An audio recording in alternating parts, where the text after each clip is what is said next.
All righty, I think we're ready to go. I want to welcome everybody. Thanks for coming out this Monday morning here to the Star in Frisco.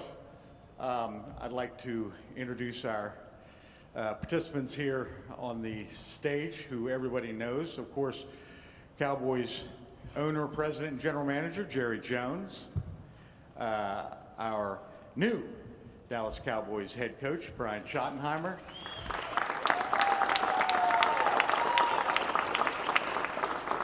And Chief Operating Officer, Executive Vice President of Player Personnel, and co-owner, Stephen Jones.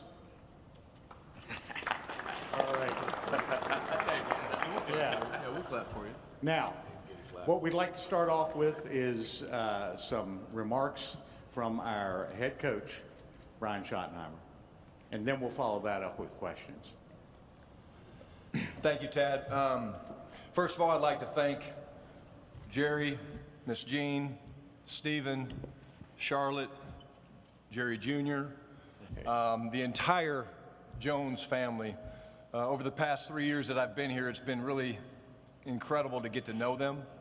But I would say really over the past 4 or 5 days, as we've spent a lot of hours together, that I really realized why this organization, but most importantly, this family is so special. So thank you guys for the opportunity.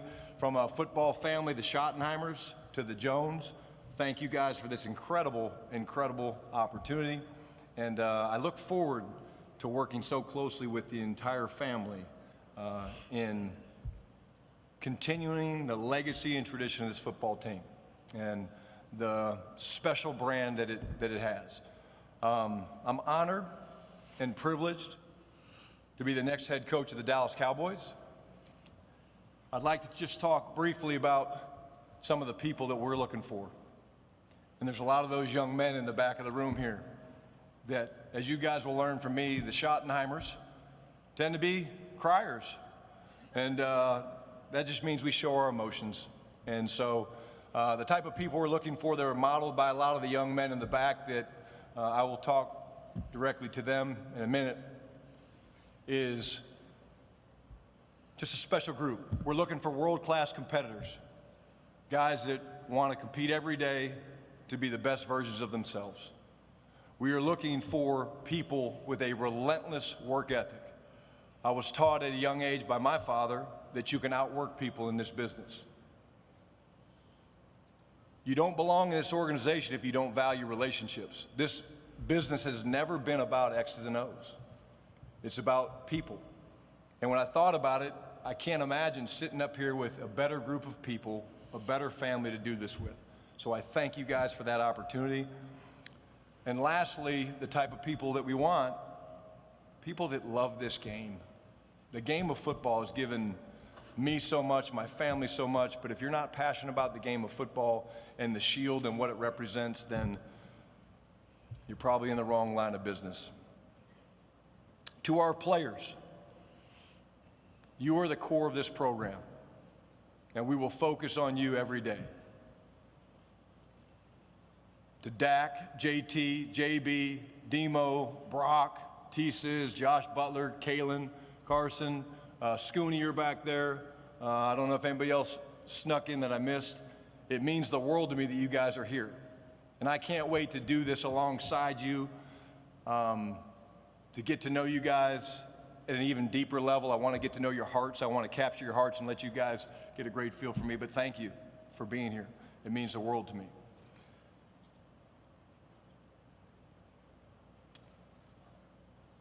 Quickly about culture, things that I believe in. The family first mantra, which is embodied by the Jones family. To do and make the sacrifices that we make in order to pursue excellence, it requires the sacrifice, and you need to make it fun. My conversation with the Joneses has been incredible. We see football the same way. It's a first-class organization all the way. You can't, I've never been in the big room, Jerry, Stephen, I've never been in the big room, but it's a first-class organization. But please understand this, a first-class organization is not just about the structure of the walls, it's about the way that we treat one another, about the way that we earn each other's trust and respect. In the way we just treat our fans, we treat the people that matter to us most. What I'm going to challenge these guys to do is to let their personalities shine. We've got some incredible, incredible players. We've got incredible support staff. The strength staff is here. That means the world to me. You guys took the time to come up here. But to do what we need to do, it's going to take incredible amounts of hard work, but we're going to do it together. Our team, the Dallas Cowboys, will be driven by a competitive spirit and a love for one another. Lastly, I would be remiss if I didn't thank my family. It's been an incredible journey. I've had some opportunities when I was a much younger man that I didn't feel like I was ready. I'm ready now. I know what I want. I know what it looks like. But for you guys that have been with me the whole time, my extended family, I love you. Thank you for being here. To my sister that couldn't be here, Kristen, I know she's watching. She probably has on my dad's Schottenheimer jersey. To my wife, Jemmy. It's been an incredible journey. Lots of ups, lots and downs. You've always been by my side. You're my best friend, and I love you more than you know. To my kids, Sutton and Savannah, thank you for the sacrifices that you made to allow me to pursue my dream. You are my greatest achievement, and I love you. To my mom, one of the first ladies of pro football, when I saw her last night and I had the chance to embrace her, she said, "Baby, you did it. And I love you." And in closing my remarks, there's one person that's not here today, but I'd be remiss if I didn't mention him. My father was a legendary coach, a great man, but he was an incredible father. And he's impacted me more than anyone in this profession. I know he's looking down on me. I know he's proud. The easy part is over. It's time to get to work. I love you, Dad. Thank you, everybody that's here. Go Cowboys.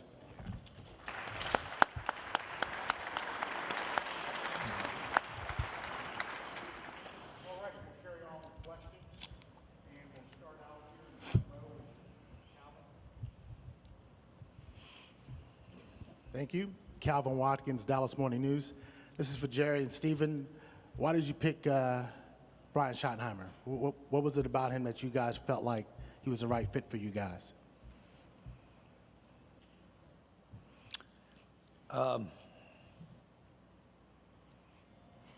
In the almost 35 years that I've been involved with the Dallas Cowboys, I've only missed one Senior Bowl, 35 years. And I think I missed one combine in 35 years. At the NFL, over the last 4 or 5 years, the NFL, we want to come in a day early so that we can visit with prospective coaches for the future of my team and any of the teams. In 35 years, I don't think I've ever visited with a coach, but what in my heart and mind I wasn't having an interview. I don't think I've ever had a coach visit with me that wasn't prospectively thinking maybe someday our paths might cross. I know Jones might give me a little thought as I'm along the way. I've been around a lot of coaches. As a matter of fact, I wanted to be a coach. Except I wanted to live better than I thought coaches live. I wanted to drive a little bigger car, and I wanted to fly in an airplane. Had I known what I'm paying them now, I'd have been a damn coach. But having said that, coaching is no, and the makeup of coaches are no stranger to me. On my college team, within almost 3 years after we won the national championship, every position coach, the Johnny Majors, the Hayden Frys, the Doug Dickeys, every position coach became a head coach. Barry Switzer at Oklahoma. So I've seen it when I was a pup.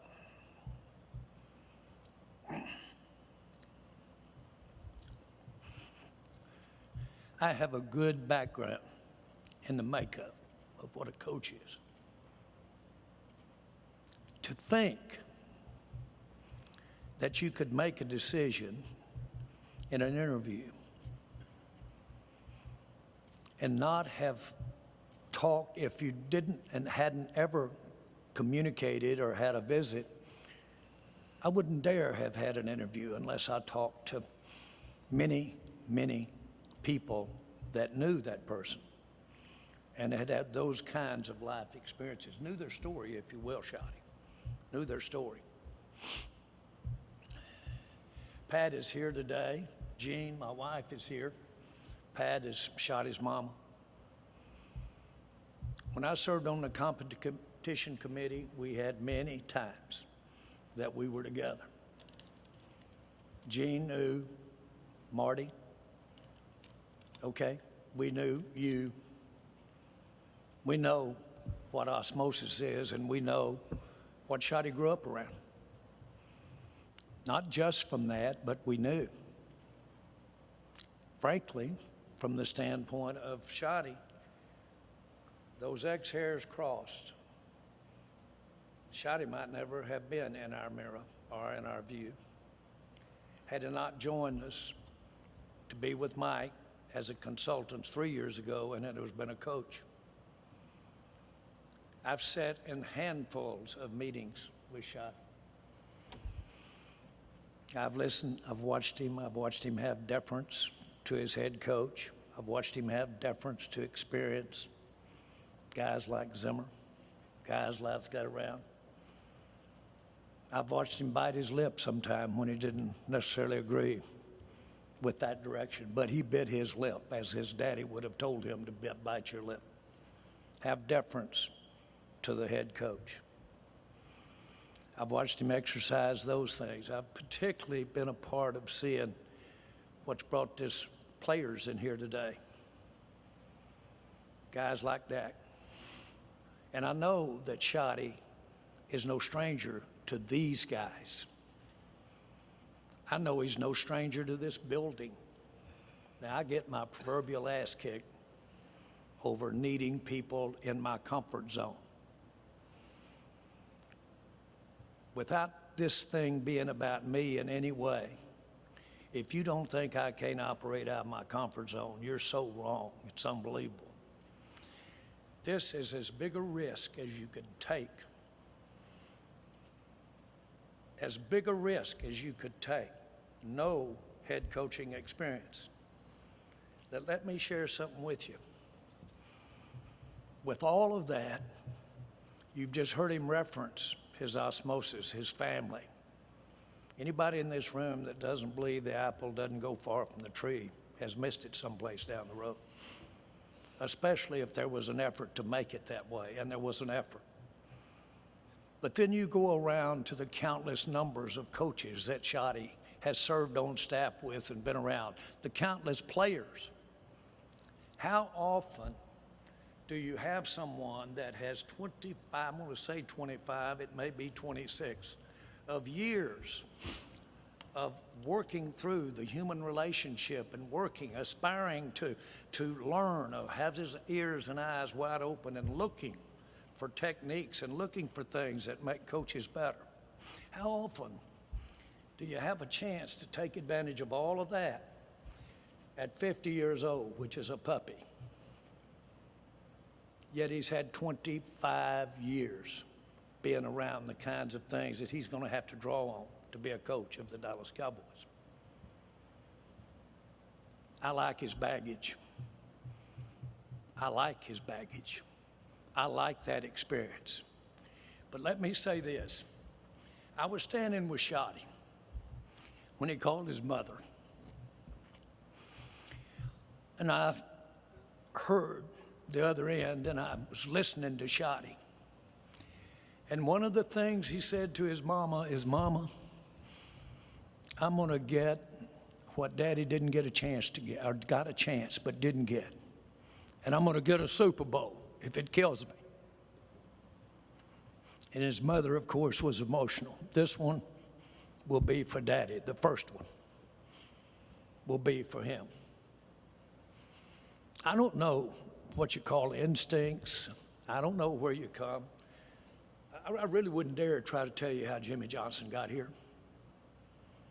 I don't want to go into all the psychological stuff that caused Barry Switzer to be here,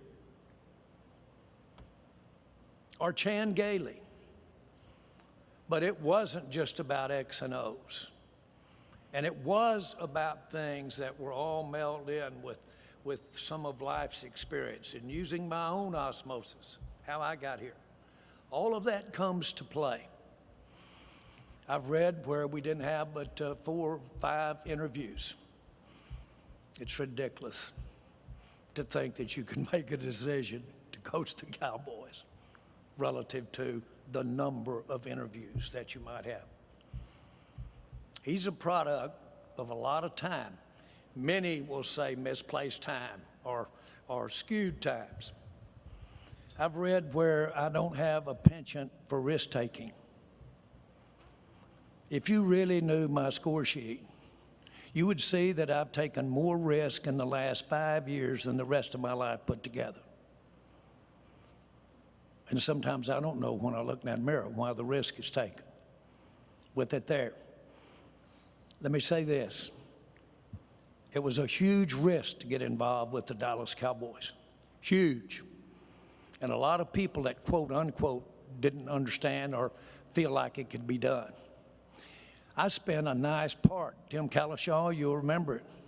I spent a nice part of my early 4 or 5 years with the Dallas Cowboys defending why not Coach Landry and defending why Jimmy would make a good coach. I think one time I said he's worth 5 Heisman trophies to be a good coach. Did I know? No, but I knew Jimmy. Okay, had I interviewed countless thousands of coaches? No.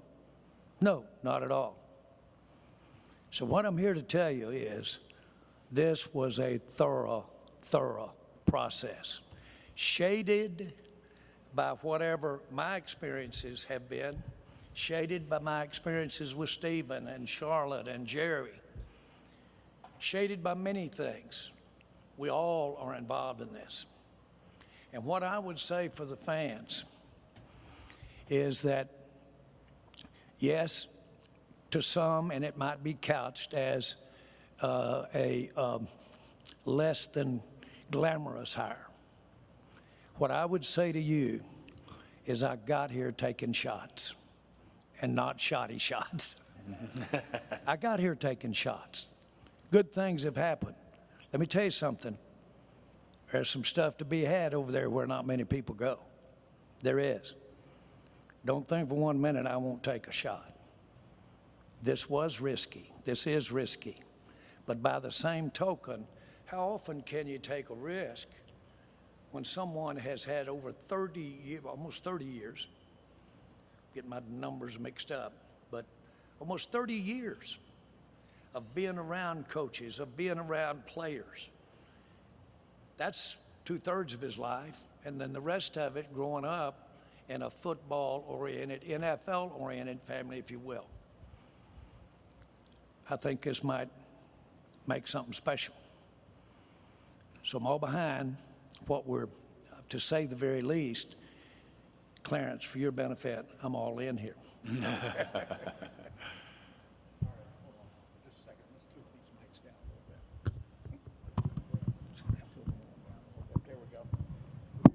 Clarence Hill, All City DLS. You brought up risk. You also brought up Super Bowl. What about this move gets you to the Super Bowl? Because that's what the fans are talking about. And Shotty, by the same token, question for you and for Shotty. What difference can you make from the Mike McCarthy era from a cultural standpoint that gets him over the hump? Mike's one of my best friends. And when you talk about what Mike and this football team has done over the last 5 years, it's been some incredible, incredible success. One of my greatest strengths is my ability to create relationships. Relationships that are built on trust, respect, connection. I'm really good with X's and O's, but I'm great with people. And the type of men that we have in this locker room are excited about that. And so I think as we build this thing out, as the culture comes together of this team, that's where I feel like my greatest impact will be felt. With the relationships, the ability to communicate. I've always been someone that was very good at having open dialogue, hard conversations, and I've always tried to paint very clear, bright lines. And that's what I plan to do as the head coach of the Dallas Cowboys. Excuse me, speak up. How does this get you to the Super Bowl? How does this move get you to the Super Bowl? Mike McCarthy left some good stuff here. One of them was Bryant. He did leave. Mike McCarthy's a hell of a coach. He left some good stuff here. It was time for a change. I've heard it criticized. We spent 5 days getting to come to that decision. We did come to that decision. One of the reasons we came to that decision is because there was this decision available to us as well. One of the reasons. Shotty has fantastic support among our players, key players, real support. And they've seen him when he was on top, and they've seen him when it didn't work out so well. That's an advantage here. That's a real advantage. That was big. That was real big. This process, I've read where it looked disjointed, it looked untimely, it looked those kinds of things. The very nature of the process, the time after we played our last game, and you've all heard me talk about how I felt about Mike McCarthy as being a good coach. But that time, those days, to reflect with him and go through many things that we should and wanted to talk about, that caused us to arrive at that. But what we have is an opportunity to take some of the very best things that are here in place, Mike's doing, some of those very best things, change some of that, add to it, and be better for that. Shotty's very much aware. I've heard Shotty referred to as maybe old school with his offensive philosophy. Well, I'll tell you one thing. As these philosophies or as these offensive philosophies evolve, okay, Shotty has a good feel for not only the offensive philosophies where they are today, but where they're going to go, and certainly where it has been. That's rare to come in here with this kind of energy, this kind of I'm going to show them. That's rare to combine those two things. Yeah, there'll be change, but we'll use in place some of the many things that we have here now. Brian, Todd Archer with ESPN. You said in the beginning that you weren't ready then to take a head coaching job. Why are you ready now? I think, over the past 19 years, when that first was afforded to me, when I was first-time coordinator with the New York Jets, and a bright spotlight, there were things that made me pause. Now, spending the better part of the last 19 years learning, listening, doing, I've learned things, almost more things that I don't believe in than things that I believe in. Todd, I've always tried to be someone that moves around. I want to be around incredible coaches and players and try to learn from them. And so going to Seattle was, I would say, critical to my development as a coach. Pete Carroll challenged me in a number of ways. He challenged me to continue to be authentic, to continue to dive into the relationships that matter, which is your coaches, your players, ownership. He challenged me offensively, to be honest with you. He challenged me with, hey, what do you think about this scheme? What do you think about that scheme? And the McVay-Shanahan style was taking off, and in Seattle we were competing against, Sean and Kyle, and so he was pressing me. So I just really feel like things changed for me when I went with Pete.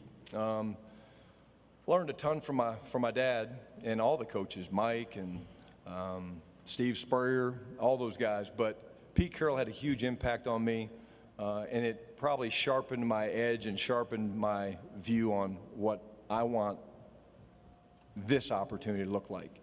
And that was a big change for me, and one that I'm excited about moving forward. And then for Stephen and Jerry, what do you guys need to do differently to support Brian and to end the 29-year drought that you guys have between going to a Super Bowl? Well, I think we, you always have to evaluate, where it didn't go right last year. And obviously we're also evaluating where it didn't go right, in terms of, this drought that people say we're in terms of a championship game or a Super Bowl. And, we just have to continue to make this roster better. It'll certainly be something that Jerry, myself, Will and his staff, and now Coach Schotty and his staff, we'll sit down and take a look and see what we have to do better. I think we got a lot of great pieces. You ask why Schotty? I think Schotty's the perfect combination of keeping some continuity, but also affecting change. And we have to support that as well in terms of being behind him and doing the things he wants to do. I've walked in Schotty's shoes. I have a lot of deference in myself as well, working with Jerry. Schotty did the same with Mike. Would he do things different? Is he going to do things different than Mike? Absolutely. I'm convinced of that.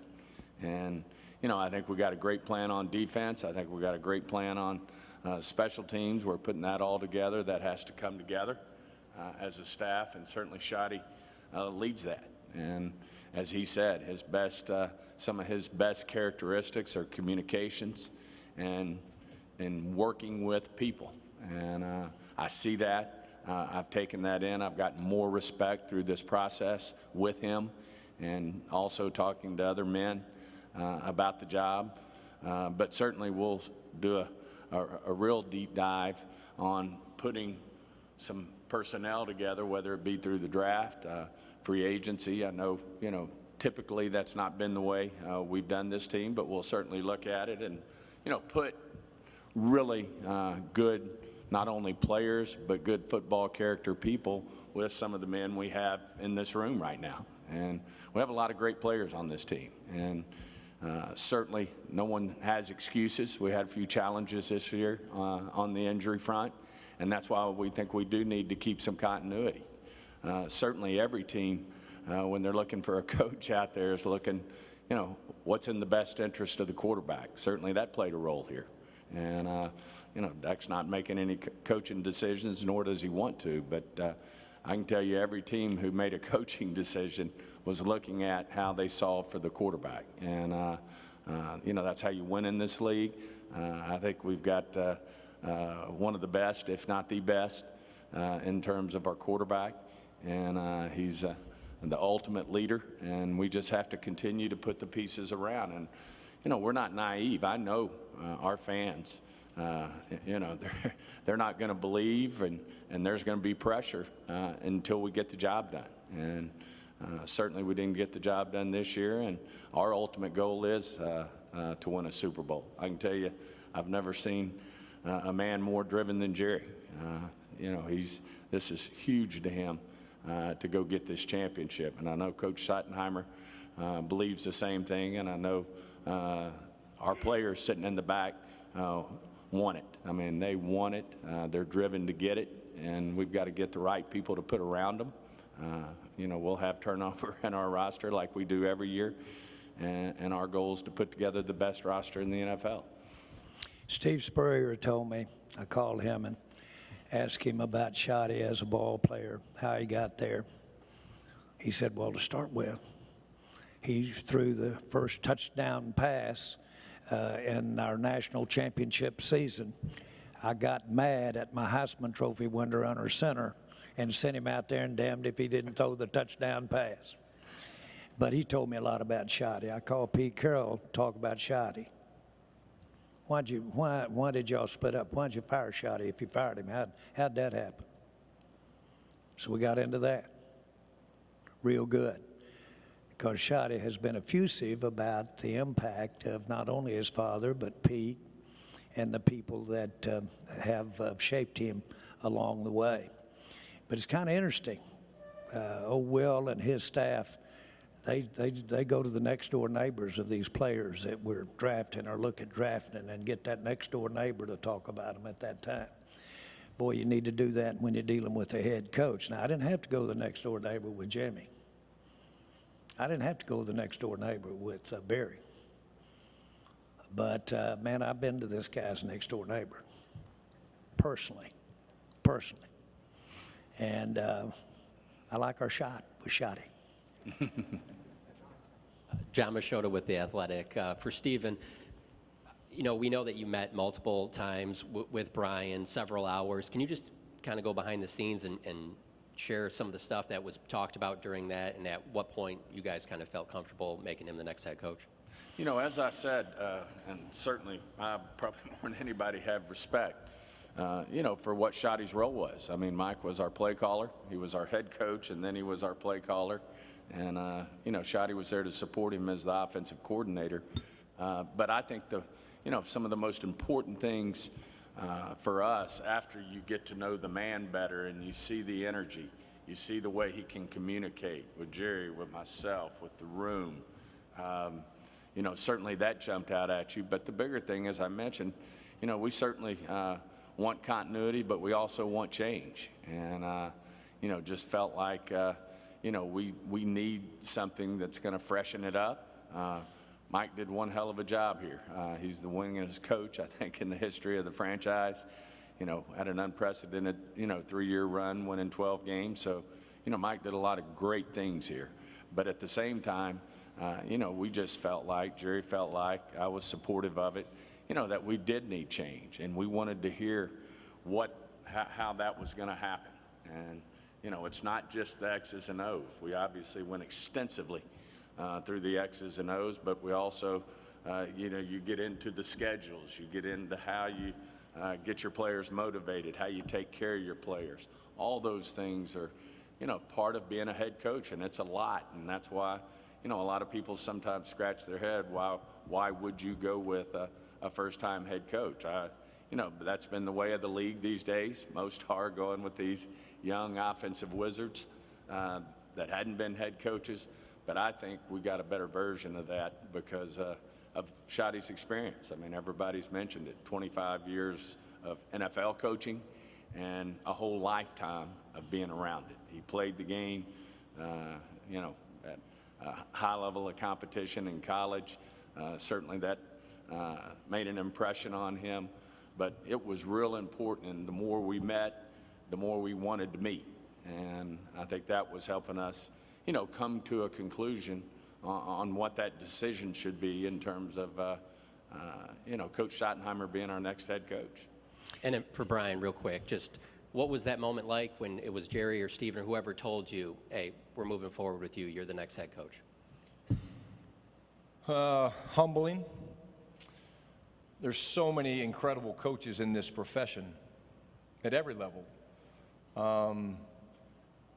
Again, I think I look back on my journey and,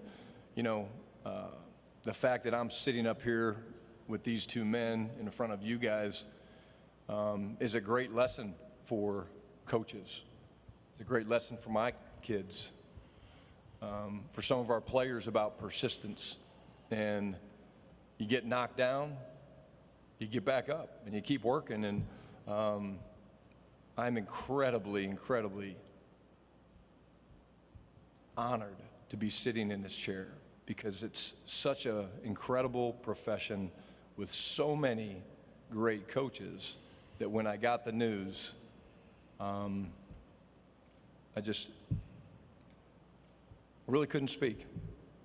I really couldn't speak, and immediately I went to seeing my father's face and knowing how proud he would be of me. And I'll say he turned around and called his mama right there in front of us. And that was very emotional. And I kind of set him up. I said, you are a first-time coach, and I believe we're hanging around the rim. I think we've got in place a team that can get there right now. I had other coaches tell me that were wanting the job. You're right there, this, that, and the other. So I started to explain to him, but tongue-in-cheek, that I just couldn't take the risk of going with someone that was doing it for the first time. And then proceeded to go over some of the things that we talked about right there. And that's how he found out. He started, in my mind, finding out we'd be at our Monday morning coaches meetings. And we'd be sitting there, and this year, more often than not, I'd have my head down and just be sitting here listening. And all of a sudden, that shotty would pop out with something. I go, hell, that's pretty good. This is kind of a somber morning. That's pretty damn good. Okay. Those are the kinds of things that give you an advantage if you've have proximity. And that was an edge to go along with the many boxes over here that were not checked. But that was kind of the edge. Nobody, no situation checks all the boxes. Nick Harris, forward Star Telegram. This first one's for Jerry right here in the front. Where are we? Right here. You obviously know the man to your right very well. When you talk to fans are super impatient. They see two NFC East teams playing yesterday. Obviously the drought that we've spoken to. I know you've spoken to fan sentiment, but why should fans buy into Brian Schottenheimer? Well, you have touched on one point. Our fans have been very patient. Very patient. And through you to them, I want to tell them how appreciative that I am of the support and of their interest in the Dallas Cowboys. Now, there's a whole bunch of those fans that look and are interested because they want to see me grovel, whatever it is. But I'm not putting that up there much. But to those fans who have been with us, this decision to bring Shotty in is risky. It's not a Hail Mary at all in any way. But it's founded over some very unique, as I started off, unique sets of circumstances. I know how much our fans are into the Dallas Cowboys. And for me to be into it is no solace at all. We're interested, they're interested, I'm interested in getting to those playoffs and winning. This is the best way that we can go to the playoffs and win. My next one's for Brian, if I could, really quick. You've worked with Dak Prescott for 3 years now. Obviously, he had a lot of support for you. What do you feel like you two can work on together to unlock even more of his game? Well, before I respond to that, I'd like to go back with one thing, Nick. Like, I'm not doing this by myself. I've got the incredible support of Jerry, Stephen, the Jones family. The young men that are sitting behind you, we're doing this together. So my message to the Cowboys fans and community is we're going to do this together, and we're going to build this thing the right way. We're going to get the culture right. The X's and O's will come. That doesn't matter. But the support and the work ethic of these guys that sit behind me, incredibly humbling that they know what it takes to win too. So it's not just me. It'll be me and the staff. Your second question, I apologize, was? You've worked with Dak for the last 3 years. What do you feel like you can get out of him? What do you feel like he can get out of you as well? You know, iron sharpens iron, and Dak and I have an incredible relationship, just like I have an incredible relationship with all these guys. Dak and I know how to push each other's buttons. We know how to have hard conversations. I laugh because I think about in training camp last year, a ball got intercepted, and we kind of had a thing in place where it was like, if you throw an interception, you come out. And so I took Dak out, and he's like, what? Like, he pushed back. He's like, ah. And the competitor in him is special. And so I think he and I working together, along with the rest of the guys, putting together the system, there'll be tweaks. There's going to be changes. But he's the type of worker that changes an entire organization. And I think he and I see the game of football offensively very, very similar. And we'll have tons of communication moving forward on some of the thoughts of things we want to do, whether it's tempo or, you know, some of the different things we're trying to do with our play action passing game, the run game, things like that. But he's easy to talk to, and I love and respect him along with all those guys. Hey guys, Patrick Walker, DallasCowboys.com. Two questions. The first I'll lead to Shotty, kind of circling back to what Jerry and Stephen both said as far as freshening things up, looking for a change. From a head coach perspective, that's going to key in on the offense. Generally speaking, how do you look to move forward as far as modernizing the offense? You talk about solving for the quarterback. What does that look like under a Schottenheimer era? Yeah, again, I go back to my days with Pete. I think if you go back and you look at some of the things we did in Seattle, obviously the starting point for me would be things that our players do well. You're always going to start with that. If your system's not flexible enough to do what your players do well, then you're probably in the wrong business. But I'm a big believer in cut splits. I'm a big believer in shifts and motions to distort things. We're going to do a great job of marrying our runs and our passes and make those look the same. I'm proud to say that 2 different times in my career as a coordinator, we led the league in rushing, and they go hand in hand. The running game and the action passing game go hand in hand. But I would say there's a tempo element that we're excited to mix in, that our players have all shown an affinity for. And let me expand on that a little bit.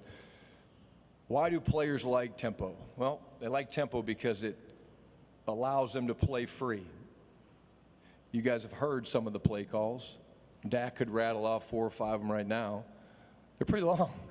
So when you go fast and you're playing on the ball, these guys, it's a little bit more like pickup basketball, you know. And those would probably be the biggest things that I would say from an offensive standpoint. From a personnel and roster building standpoint, salary cap management as well for Jerry and Stephen, you guys talk about learning some hard lessons, especially from 2024, depth issues once you guys were ravaged by injury. Just as far as salary cap management goes, free agency and the like, looking in the mirror is one way that you can learn things. Another way is to look at what your opponents and enemies are doing and try to kind of take from their strategies. When you look at a team like the Eagles, for example, do you feel there's anything that you guys can kind of take from their strategies, seeing as they handle free agency a certain way and they're back in the Super Bowl this year, that kind of could work for the Cowboys going forward? Yeah, I think you certainly look at that. I think you look at your competitors in your conference, what it's going to take to have success, whether that's a 49er team or whether that's an Eagle team. Obviously, the 49ers, had the injury bug situation, and in this salary cap era, if that injury bug hits you hard enough, it's it can be difficult to overcome.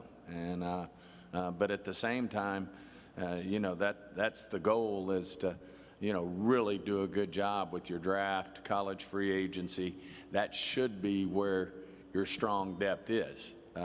Obviously, this year we were counting on playing those guys right away, and they had to jump right in, and as the injuries came, more and more had to jump in. And but I think the bigger thing here is just where can we, which has been our goal in the past, where can we, in free agency, take care of some core needs so that when the draft comes, you are able to take the best player on the board, not unlike we did with CD. We weren't necessarily in that draft looking for a receiver, but CD Lamb's sitting there, and it's obvious what you do there. And I think if you do some things in free agency, like we've done in the past, to really take care of your roster before the draft comes around, you have a much better chance. But certainly, you look at the blueprints, everybody does it different. Kansas City's doing a great job bringing young guys along, and those type of things. And like a team like Philadelphia, you certainly look at the way they're doing it, where they went out and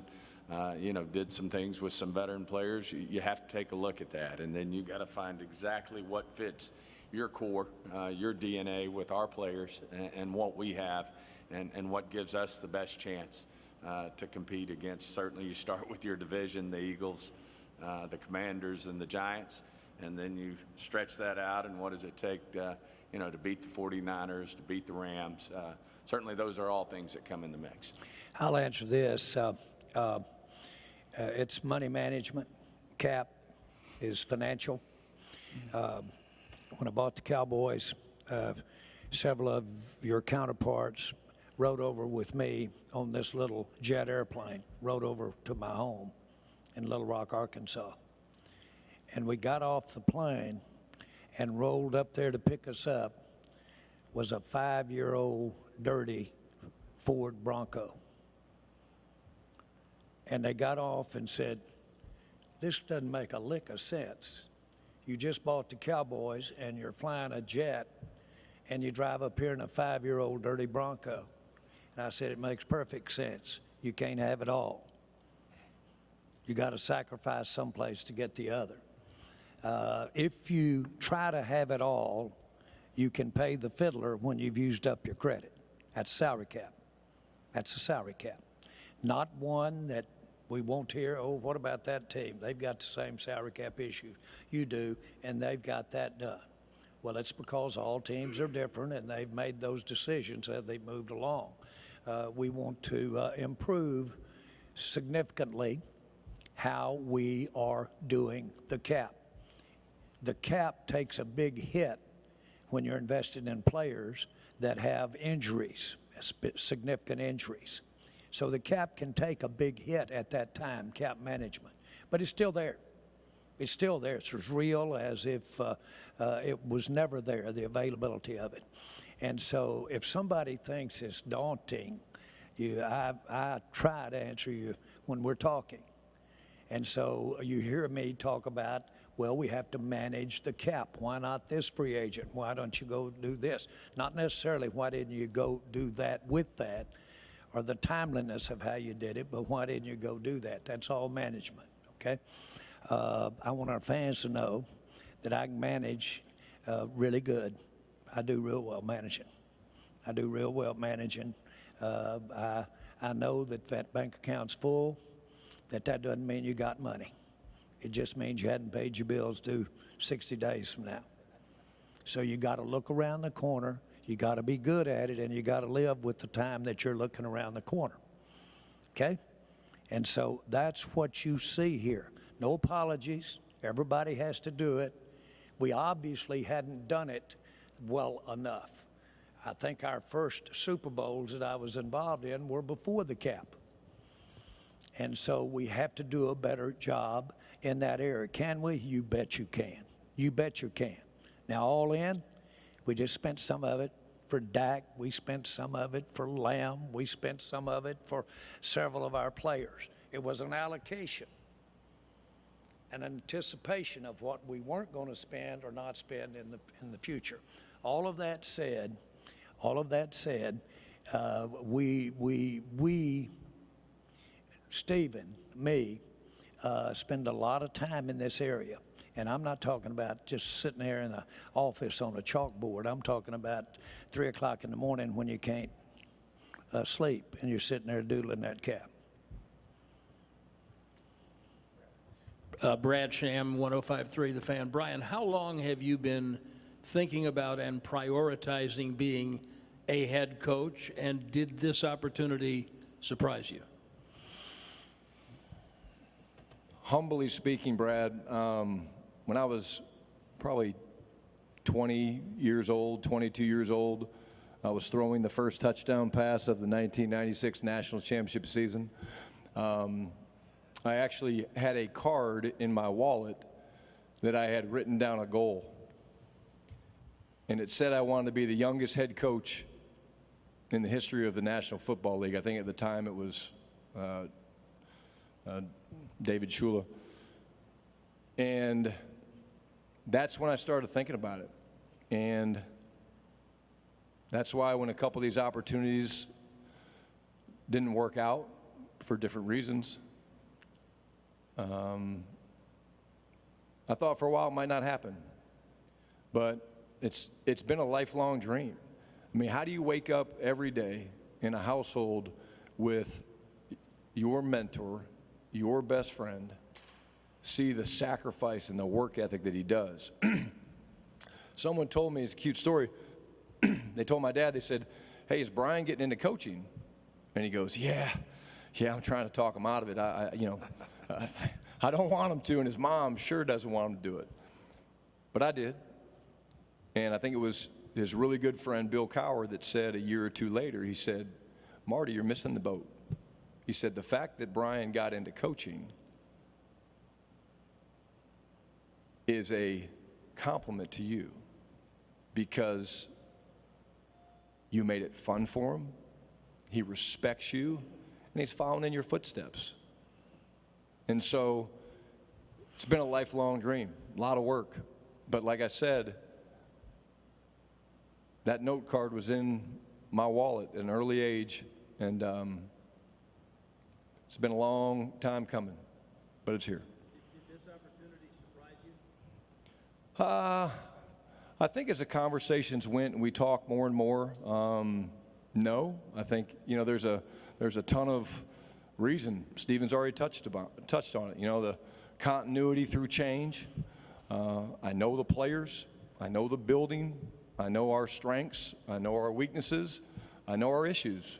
And the more and more we got into conversations, sitting around and just discussing different things, I wanted even more. And here we are. Let me say this. We wanted Brian to call the plays. We cherish his relationship with our players. We want him to call the plays. As my mind and our mind would drift around to alternatives, I believe, he doesn't have to speak for this, but I believe if he doesn't call the plays, he probably not with the Cowboys. He doesn't have to speak to that, and he probably might not know himself, really. I'm not talking down. But I know one thing, one of us, I think Jerry, said, have you ever thought about that if we've kind of gotten over in this area of potential head coaching with Brian, to some degree, the conversation he's referring to. And Jerry said, you know something, if we went that way, as much as we've gone down the path, there'd be some heartbreak here. There'd be some knock the slats out from under.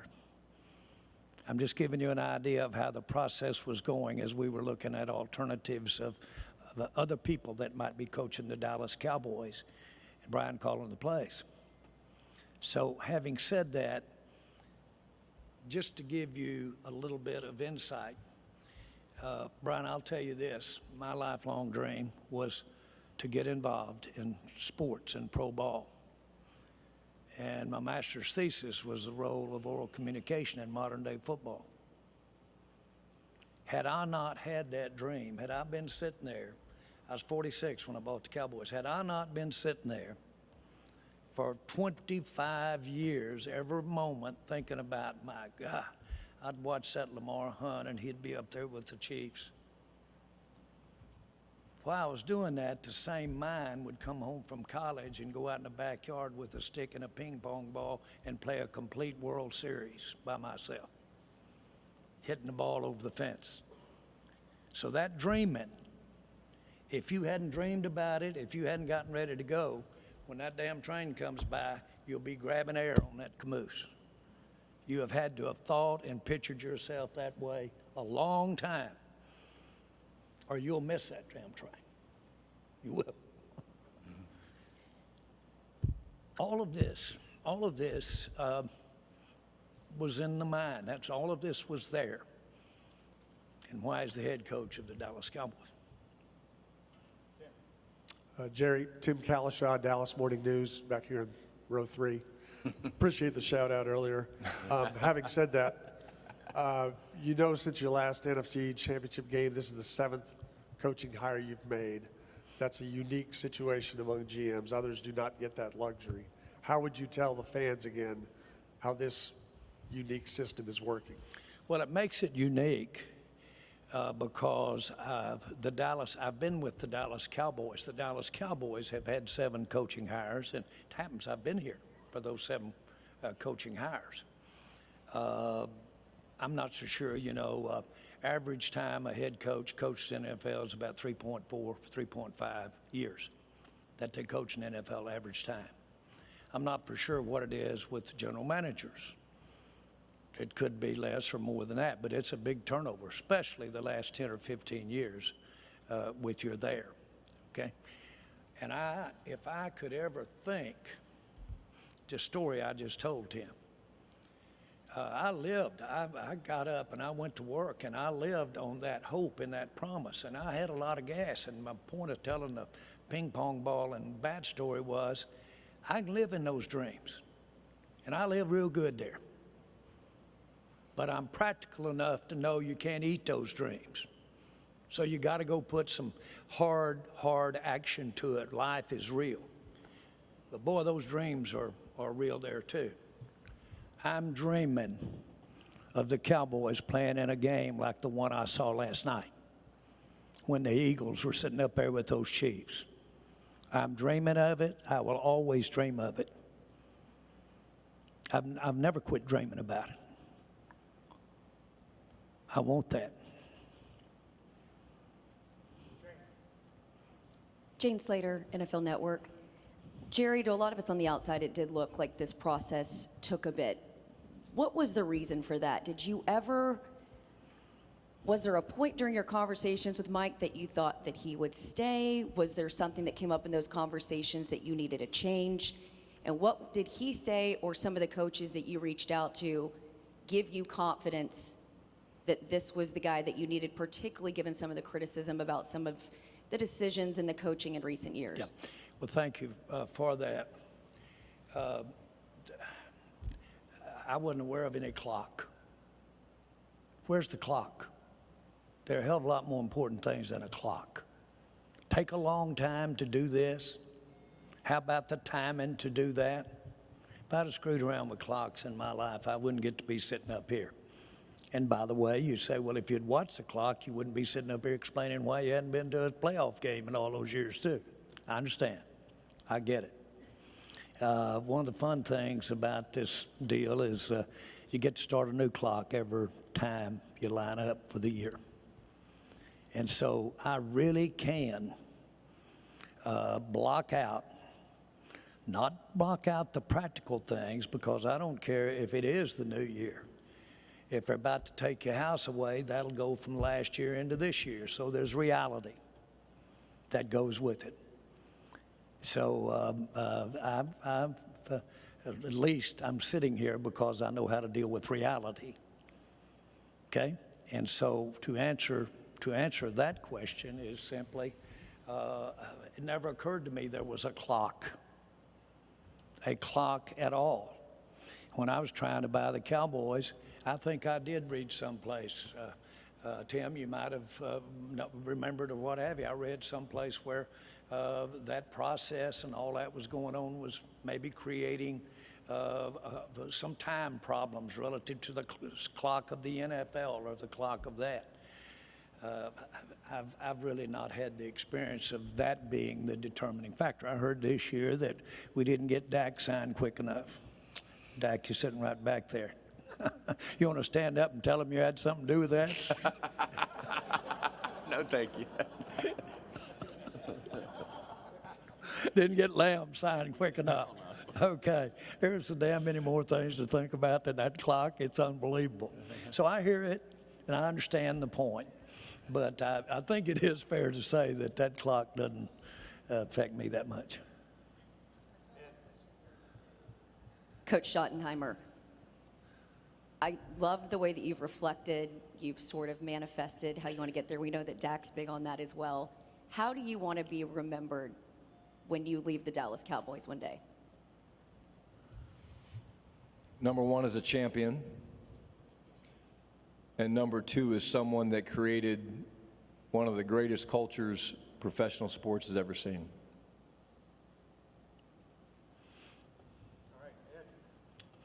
Ed Werder, WFAA, back here in row 4 next to Kalashaw. Back with the Dak Prescott delegation. Brian, my question is, Dak's missed a large portion of 2 of the last 5 seasons with injuries. It's going to be, I think, 32 when the next season starts. He's a young 32. What's your vision? You talked about how important the quarterback is, all of you have in these kinds of decisions. What's your vision for him going forward? I think when you talk about Dak, number one, I've had the best seat in the house for the past couple of years in terms of the first year 1 as a consultant, watching. Literally, I remember the first day I was in the building, he came up and introduced himself, said hello, and we were just talking, and people that we mutually respected, and we talked about that. But, you know, being around the last couple, years, my vision for him is he's one of the best. And through the coaching that he's going to get, through the hours and hours and hours of time that he and I will spend together, he's going to play elite level football, and he's going to lead us to championships. And that's because of the way he works, the way he prepares. This guy prepares different. Ed, he does. He prepares different. This guy, I'll be coming down late at night and trying to get something to drink, and I just have to move around because my eyes are bugging out from watching video. And he's still in the building doing his, I guess it's hot, cold therapy, whatever that is. I don't do that. But we got the right guy. And working closely with him and these other players, we're going to win. And we're going to win a championship. Otherwise, why are we doing it? Dak, you're sitting right behind Ed Werder there. Reach up there and squeeze him on his neck and show him what a little problem is with your health. Feels like. All righty, we're out of time. And thank everybody again for coming. Thank Jerry, Brian, Steve for being up here for over an hour. So we'll continue with some of the other things we're gonna do after this. Thank you, everybody. Picture.